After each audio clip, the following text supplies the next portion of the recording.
En 1869, cette route de 163 km raccourcissait de 7500 km le trajet Londres-Bombay.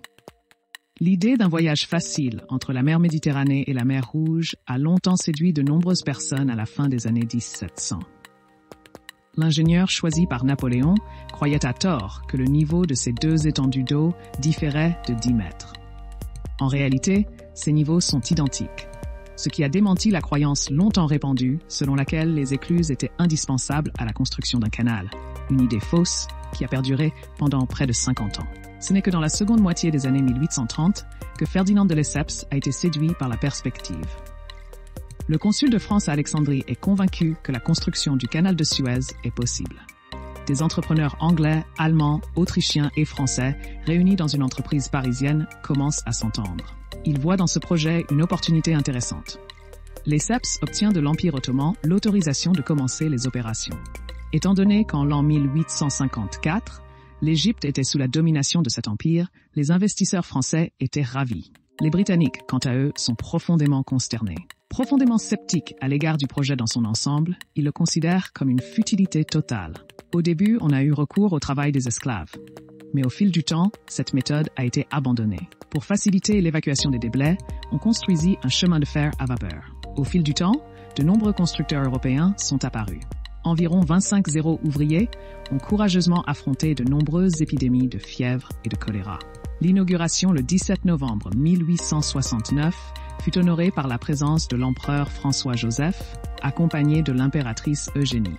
Fait remarquable, une décennie et 3 ans plus tard, en l'an 1882, les Britanniques, qui étaient initialement dubitatifs et prudents, ont acquis un nombre important d'actions, s'assurant ainsi une domination totale sur le canal de Suez.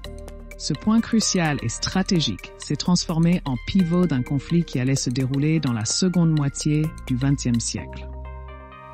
Revenons maintenant à la splendide cérémonie d'ouverture du canal. De quoi s'agit-il?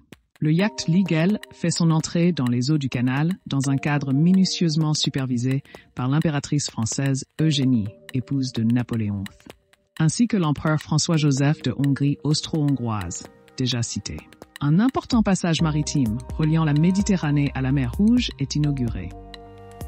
Cette nuit-là, l'élite de la société s'est réunie pour une magnifique démonstration de grandeur et d'opulence, marquant un événement inoubliable coïncidant avec l'ouverture des canaux au palais. L'impératrice est tellement captivée par le charme de la soirée qu'elle ne peut s'empêcher d'envoyer un télégramme à son mari pour lui dire que, de toute sa vie, elle n'a jamais rien vu de tel en Égypte. Tout se passe bien jusqu'au moment où les Anglais acquièrent les actions. Par la suite, l'Égypte a vu cesser les rentrées d'argent dans son budget et n'a eu d'autre choix que d'observer passivement les actions des Britanniques, qui maximisaient sans vergogne leurs gains par le biais de leur entreprise lucrative. L'entreprise britannique était une épine dans le pied. Au départ, il s'agissait d'une gêne mineure pour tous les patriotes égyptiens, qui devenait de plus en plus gênante, jusqu'à ce que certains nationalistes commencent à penser que la pierre gênante devait être enlevée. Les nationalistes égyptiens ont déclaré qu'ils refusaient d'endurer cette situation plus longtemps. Le 26 juillet de l'année 1956, le président égyptien Nasser a pris le contrôle du canal de Suez, 12 ans avant la fin de son bail, dans le but d'obtenir des fonds pour la construction du barrage d'Aswan, après que les États-Unis lui eurent refusé les fonds nécessaires. Jusqu'à présent, il s'agissait effectivement d'un canal extraterritorial. Opérant sous le contrôle officieux de la Grande-Bretagne, les Nations Unies ont sanctionné sa naissance en tant que passage international, mais avec 3 stipulations. Tout d'abord, le passage devait rester libre. En outre, cet accès libre devait s'étendre à tous les navires sans exception. Enfin, cet accord impliquait que les navires israéliens bénéficieraient eux aussi d'une navigation sans entrave, une perspective qui n'a pas suscité l'enthousiasme général. Étant donné qu'Israël n'aimait guère l'Égypte, les deux nations se sont supportées mutuellement jusqu'à ce que, poussée par ces enjeux au Moyen-Orient, l'Alliance européenne de la Grande-Bretagne et de la France convainc Israël de lancer un assaut contre l'Égypte. La stratégie était simple.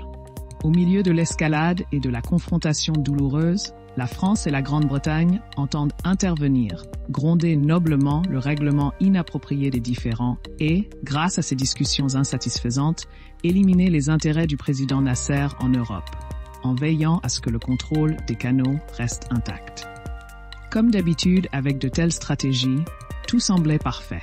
En théorie, les hauts responsables se félicitent les uns les autres. Les plans qu'ils croyaient avoir élaborés étaient excellents.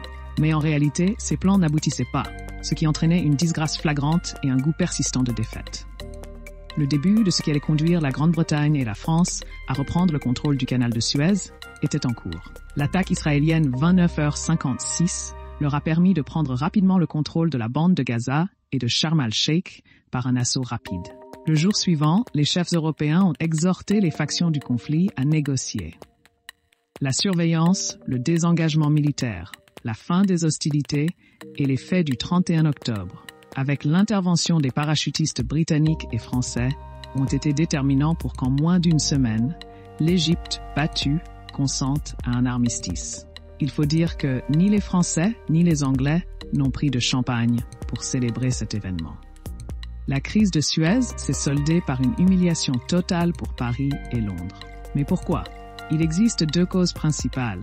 Tout d'abord, les Russes, puis les Américains. Moscou a explicitement et sévèrement mis en garde contre l'emploi de la force si les forces britanniques et françaises ne se retiraient pas. La stratégie américaine consistait à dénoncer les agresseurs par l'intermédiaire des organes des Nations Unies. En fin de compte, cet effort échoue. La tête baissée dans la défaite, les forces unies de la Grande-Bretagne et de la France se retirent de la zone du canal, obligeant Israël à renoncer au territoire dont il s'est emparé. L'Égypte en sort victorieuse et récupère la souveraineté sur le canal. De manière surprenante, l'Union soviétique s'est trouvée un nouvel allié, notamment après avoir aidé Nasser à construire le barrage d'Aswan. Cela est dû en grande partie à la rentabilité du canal de Suez. Selon les estimations des autorités égyptiennes, les recettes annuelles du canal de Suez s'élèvent à environ 5 milliards de dollars. On estime que près de 7/8 du commerce maritime mondial, notamment entre l'Asie et l'Europe, ainsi qu'entre l'Asie et la côte est des États-Unis, passe par le canal de Suez.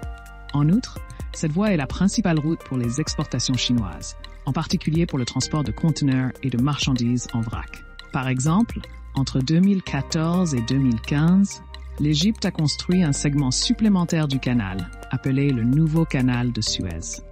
Ce projet s'étendait sur une distance de 72 km et a coûté environ 4 milliards de dollars.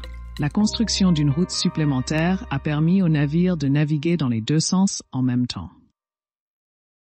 Cette avancée a permis de réduire la durée moyenne du voyage dans le canal de 22 à 11 heures et d'augmenter considérablement sa capacité. Merci d'avoir regardé ou écouté. J'espère que vous avez apprécié.